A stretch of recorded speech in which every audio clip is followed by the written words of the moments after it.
We've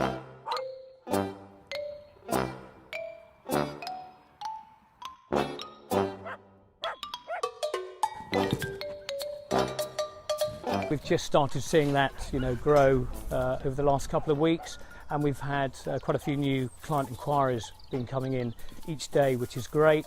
So we're looking at bolstering the team. We're taking on new team members and new dogs.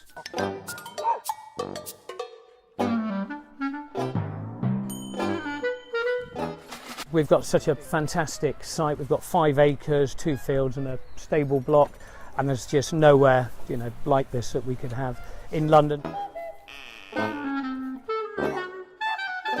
There are quite a few dogs or owners which are having problems with their dogs with separation anxiety. If they've been working from home with a dog underneath their feet the whole time, when they're going back to work now, there are definitely a few issues starting to rear their heads.